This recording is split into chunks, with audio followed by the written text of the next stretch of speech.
ಯಾಕೆ ದುಃಖದಲ್ಲಿರ್ತಾರೋ ಇಲ್ಲಿ ನಮ್ಮ ರೋಲ್ ಬಹಳ ಪ್ರಮುಖ ಇರ್ತವೆ. ಆ ಬಸವಾದಿ ಶರಣರ ಮನೆಗೆ ಅದನ್ನ ಅಂತ್ಯಕ್ರಿಯೆ ಯಾರಾದರೂ ಹೋಗಿ ಮುಂದುವರೆದಾದ್ರೆ ಅಲ್ಲೆಲ್ಲರೂ ಹೋಗ್ಬೇಕು, ನಾವು ಕರಿಬೇಕಂತ ಆಲೋಚನೆ ಮಾಡಬೇಕು. ಹೋಗಿ ಅಲ್ಲಿ ಒಂದಿಷ್ಟು ಅಲ್ಲಿ ಏನೋ ತಂದು ಕುಡಿಸಿರ್ತಾರೆ, ನೀರಾಕಿ ಬರ ಕುಡಿಸ್ತಾರೆ.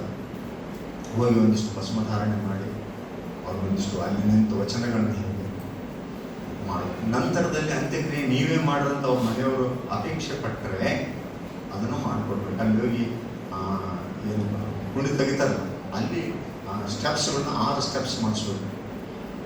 ಭಕ್ತ ಮಹೇಶ ಪ್ರಸಾದಿ ಕಾಂಡ ವಿಶಾಖಾಯಿ ನಾವು ಹಂಗೆ ಮಾಡೋದು.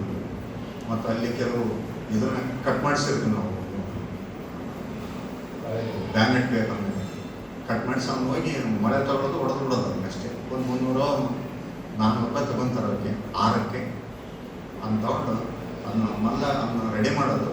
ನಂತರದಲ್ಲಿ 4 ಕಡೆ ಕಂಬಿಗಳನ್ನ ನೆಡೆಯಕ್ಕೆ ಕುಣಿ ಮೇಲೆ ತೆಂಗಿನ ಗರಿಗಳನ್ನ ಹಾಕಿ ಸುತ್ತ ಒಂದಿಷ್ಟು ಇಟ್ಬಿಡ್ತೀವಿ. ಅದು ನೋಡೋರಿಗೆ ಅದು ಒಂಥರ ಭಾಳ ಚಂದ ಕಾಣ್ತಾ ಇರ್ತದೆ. ಅಲ್ಲಿ ಅದೆಲ್ಲ ಷಟ್ಸ್ಥಳಗಳನ್ನ ಭಕ್ತ ಮಹೇಶ್ವರ ಬರೆದು ಸುತ್ತ ಮರಣವೇ ಮಹಾನು ಎಮ್ಮವರೆಗೆ ಸಾಗುವುದು 4 ಕಡೆ ಅವನು ಕಟ್ತೀವಿ.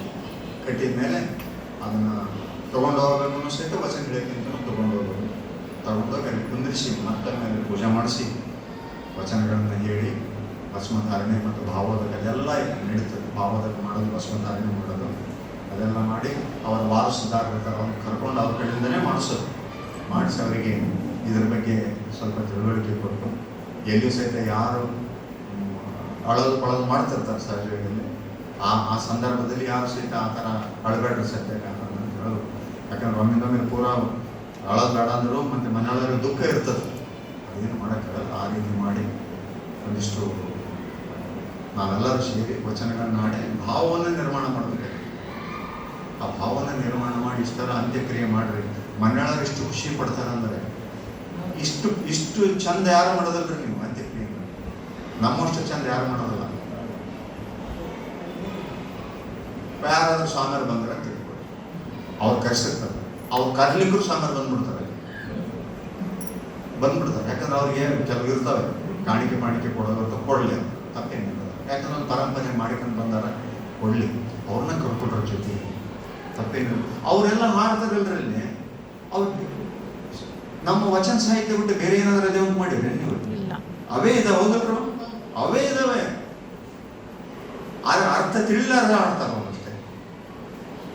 ಹೇಳಕ್ ಬಿಡ್ರಿ ಅಂತಂದಿಲ್ಲ. ಮಂಗಳಾರತಿಗಳು ನಮ್ಮ ಓದೇವ ಜಯ ಗುರು ಬಸವಣ್ಣ ಐತೆ, ಜ್ಞಾನ ಜ್ಯೋತಿ ಐತೆ, ಅವೆಲ್ಲ ಕಲ್ಕೊಂಡಿರ್ಬೇಕು ನಾವು. ಅಂದ್ರೆ ಪುಸ್ತಕ ಇರ್ತವೆ, ಪುಸ್ತಕದಾಗ ನಾವು ಇದು ಮಾಡಿದ್ರೆ ನೀವು ಎಷ್ಟು ಚಂದ ಆದತ್ತೆ ಅಂದ್ರೆ ಮನೆಯೊಳಗೆ ಇಷ್ಟು ಖುಷಿ ಆದತ್ತೆ ಅಂದ್ರೆ ಈ ರೀತಿ ಅಂತ್ಯಕ್ರಿಯೆಯಲ್ಲಿ ಸಹಿತ ಇಂಥದ್ದೊಂದು ಪವಿತ್ರ ಭಾವ ಮೂಡಿಸ್ತಾರೆ ಅನ್ನೋದು ಭಾವನೆ ಬರ್ತೈತಿ. ಅದಾದಮೇಲೆ ಮತ್ತೆ ನೀವು ಅದೆಲ್ಲ ಮಣ್ಣು ಮುಚ್ಚಿದ ಮೇಲೆ ನಾವೇನು ಮಾಡ್ತೀವಿ ಅಂದ್ರೆ ಇದನ್ನು ನಾವು ಮಾಡೋದು ಹೇಳ್ಬೇಕು. ಮೇಲೆ ಕುಣಿ ಮೇಲೆ ಒಂದು ಕಲ್ಲಿಟ್ಟು ಅದನ್ನು ಬಸವಣ್ಣನ ಓದ್ತೀವಿ. ಅಲ್ಲಿ ಇದು ಮಾಡಬೇಕು. ಅಲ್ಲಿ ವಚನಗಳನ್ನ ಹೇಳಿ ಮನೆ ಬಂದು ಮತ್ತು ಸ್ಮರಣೋತ್ಸವ ದಿವಸ ಯಾಜುಜಲ್ಲಿ ಕಾರ್ಯಕ್ರಮ.